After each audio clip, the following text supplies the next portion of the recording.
دنیا کی حوث اس کے اندر نہ آئے, چونکہ ہمارے نبی نے کبھی کسی کو بد دعا نہیں دی. حدیث میں آتا ہے حضور کو تو پتھر مارنے والوں کو بھی حضور نے دعا دی ہے, لیکن کچھ لوگوں کے لیے حضور نے یوں اپنے کپڑے دامن کو پکڑ کے کہا یا اللہ ان کو تباہ کر دے, جو دنیا کی حوث میں, دنیا کی لالچ میں جو ہے آگے بڑھ جائے. یعنی اس کے لیے بد دعا کی. موسیٰ علیہ السلام کوئی طور پہ جا رہے تھے, امام راضی رحمۃ اللہ نے لکھا, تو آپ جب یوں گزرے تو ایک آدمی کو دیکھا یوں بیٹھ کے یوں دعا کر رہا تھا, جیسے ہمارے یہاں اکثر لوگ نا دعائیں بہت کرتے ہیں لیکن حق مارتے ہیں, قرضہ لے کے واپس نہیں کریں گے, زمین لے کے واپس نہیں کریں گے, اور بڑے عمرہ کر رہے ہیں, بڑے ذکر کر رہے ہیں, بڑی جی ماشاءاللہ دین کی باتیں کر رہے ہیں, لیکن حقوق کل عباد میں زیرو ہیں. کیا ہے نا ایسے لوگ یوں دعائیں کر رہے ہوتے ہیں رو رو کے. امام ابن راضی لکھتے ہیں کہ موسیٰ علیہ السلام طور پہ جا رہے تھے تو یوں وہ بندہ بیٹھا دعائیں کر رہا تھا رو رو کے, تو جب آپ واپس آئے وہ اسی طرح رو رو کے دعائیں کر رہا تھا. آپ نے فرمایا یا اللہ اتنا نیک آدمی, اس کی دعا قبول کر لے, میں کلیم اللہ تو اس سے گزارش کرتا ہوں. اللہ نے وہی فرمائی موسیٰ یہ رو رو کے اپنا دماغ بھیجا بھی باہر نکال دے, دماغ پھاڑ کے, میں پھر بھی اس کی دعا قبول نہیں کروں گا. یا اللہ کیوں؟ کہا اس کے دل میں دنیا کی محبت ہے, میری محبت نہیں ہے. تو آج دیکھیں اللہ کی محبت نہ ہو تو دعا قبول نہیں ہوتی. دنیا جس دل میں ہوگی اس کی دعا کیسے قبول ہوگی؟ ہم کہتے ہیں وظیفہ پڑھا, آپ نے مجھے وظیفہ دیا جی, مجھے لوگ آگے بتاتے ہیں اور جی آپ نے 40 دن کہا تھا, ہم نے پڑھ لیا, کچھ نہیں ہوا. تو بھائی آپ نے کون سا دل کو خالی کر کے پڑھا ہے؟ دیکھیں نا اندر حرص ہے, لالچ ہے, دنیا کی محبت ہے, کینہ ہے, بغض ہے, حسد ہے, غیبت ہے, ساری چیزیں اندر موجود ہیں, اور پھر اللہ ہے ہی نہیں نا. اس کا مطلب اندر اللہ تو آتا ہی نہیں ہے جس دل میں یہ سب چیزیں ہوں گی. تو اللہ نہیں ہوگا تو وظیفہ اثر کرے گا؟ بتائیں. میں کیا آپ حدیث کے الفاظ اٹھا لیں جو ہمارے پاک نبی کے الفاظ ہیں, میں آپ کو وظیفے تو وہی دیتا ہوں حدیث کے اور قرآن کے, اس سے ہٹ کے تو دیتے ہی نہیں. ہم نبی کے الفاظ ہیں, ان میں آپ کو فائدہ کیوں نہیں ہو رہا کہ آپ نے شرائط پوری نہیں کی. تو موسیٰ کلیم اللہ کو اللہ نے کہا کہ اس کا دماغ بھی پھٹ جائے نا رو رو کے, تو میں اس کی دعا قبول نہیں کروں گا, کیونکہ اس کے دل میں نہیں ہوں بلکہ دنیا ہے. تو آج یہ ہمارے لوگ کعبے میں اتنے جمع ہوتے ہیں, روتے ہیں.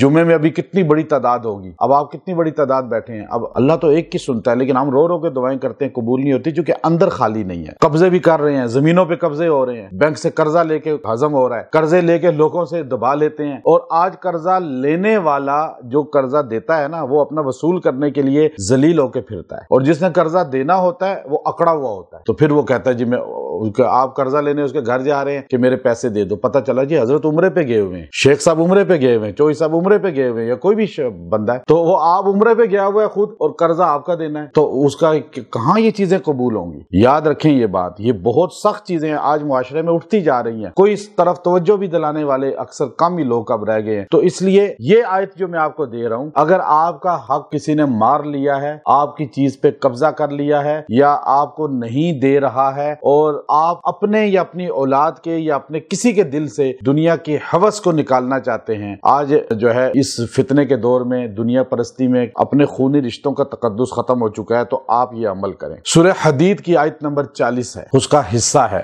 آخری. پوری آیت تو لمبی ہے, بالکل چھوٹا سا حصہ جو آپ کو 1 منٹ میں یاد ہو جائے گا, وہ آپ نے پڑھنا ہے. وَمَا الْحَيَاةُ الدُّنْيَا إِلَّا مَتَاعُ الْغُرُورِ. آپ نے 70 بار پڑھ کے دعا کرنی ہے, اور آپ اس کو جو ہے 11 دن تک پڑھتے رہیں, کسی بھی وقت پڑھیں. جس کو کھلا پلا سکیں تو اس کے دل سے دنیا کی حوث نکل جائے گی. جو دنیا پرستی میں آپ کا دشمن بن چکا ہے, آپ اس کو پلا سکیں, کھلا سکیں, نہیں تو غیبانہ پھونکیں, اس کے لیے پڑھ کے دعا کریں. اپنے دل سے بھی دنیا پرستی نکالنا چاہتے ہیں تو اس کو اتنی بار پڑھیں اور دعا کریں, پانی پہ دم کر کے پئیں, انشاءاللہ آپ کے دل سے دنیا کی لالچ نکل جائے گی, دنیا کی حوث نکل جائے گی. اور یہ عمل کر کے دیکھیں, اور اس میں درود شریف اول آخر 3 بار لازمی پڑھیں, اور یہ انشاءاللہ جب آپ پڑھیں گے آپ دیکھیں گے اللہ رب العزت نے جو اس سورہ کے شروع میں نقشہ کھینچنا شروع کیا ہے, اللہ نے کھیل تماشا کہا ہے اس کائنات کی ساری چیزوں کو جو ہمارے دائیں بائیں نظر آ رہی ہیں. آخر میں اللہ نے یہ جملہ کہا کہ بات ختم کر دی آیت کے اندر. اللہ نے آپ سارے پڑھ لیں, وَمَا الْحَيَاةُ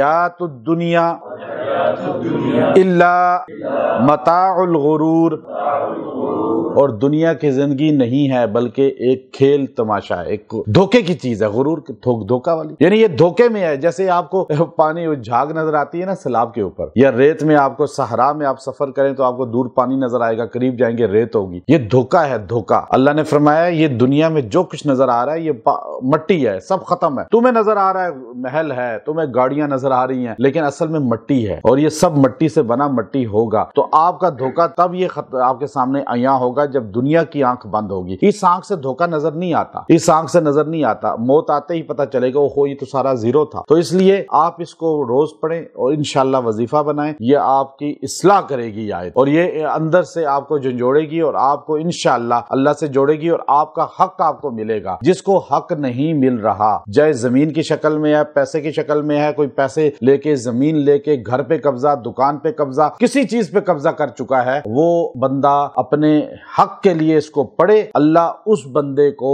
یاد رکھیں۔ اس کا ایک فائدہ مجھے ایک بندے سے نظر آیا، میں نے ایک بندے کی زمین پر ایک قبضہ مافیا نے قبضہ کیا ہوا تھا، مجھے وہ بندہ کہنے لگا جی قبضہ مافیا نے قبضہ کیا ہوا ہے، میں نے بہت جگہ دروازے کھٹکھٹائے ہیں، میں عدالتوں میں گیا ہوں، سارے ان کے ہاتھوں میں ہیں، تو میرا تو کوئی بھی نہیں ہے اللہ کے علاوہ۔ میں نے کہا اللہ نے تمہیں بھیج دیا میرے پاس، اللہ ہی کرے گا، ہم تو کچھ نہیں کر سکتے۔ تو میں نے اس کو کہا تم یہ پڑھو یہ حصہ اور اس کے لیے دعا کرو، اللہ تعالیٰ اس کو ہدایت دے دے، نہیں تو اللہ ہی پکڑ لے، پہلے تو دعا کرو اللہ اس کو ہدایت دے دے، تمہارا حق تمہیں دے دے۔ آپ حیران ہوں گے، وہ بڑا مافیا تھا پاکستان کے ایک شہر میں، اس بندے نے میرا خیال ہے کچھ 15 یا 16 دن ہی دعا کی ہوگی، وہ ایسے گرداب میں پھنسے کہ ان کو اپنی فکریں پڑ گئی، وہ اپنے الجھ گئے ایسے چکروں میں کہ مجھے کہنے لگا جی کہ مجھے بلا کر انہوں نے کہا اس بندے کو کہ جی آپ اپنا یہ لے لیں، کیونکہ آپ روز آ کے ہمارے یوں پھرتے ہیں، چکر لگاتے ہیں، پتہ نہیں کیا آپ بدعا دے رہے ہیں کہ اللہ تعالیٰ کی طرف سے ہم گرفت میں آ گئے، پکڑ میں آ گئے، یا آپ اپنا حق لے لیں۔ کہنے لگے مجھے خود جا کے بڑی عزت کے ساتھ انہوں نے وہ زمین مجھے الگ کر کے دے دی۔ تو میں نے اس کو کہا دیکھو ان سے کبھی کوئی نکلوا سکا کا نہیں، کہا اللہ نے تمہیں نکلوا دی ہے۔ کس کی وجہ سے نکلوائی ہے؟ قرآن پاک کی اس آیت کی بدولت۔ حدید، سورہ حدید کی آیتوں کا میں اگر الگ الگ آپ کو بتاؤں نا، اللہ نے اس کو اندر ایسی پرتاثیر باتیں بیان کی ہیں، اسی لیے شیخ الحدیث مولانا زکریا رحمۃ اللہ علیہ نے اس کی شروع کی آیات منزل میں شامل کی تھی، اور پھر کچھ اور آیات بھی شامل کی تھی۔ حضرت کے نواسے جو سہارنپور کے ناظم اعلیٰ ہیں، میرے سے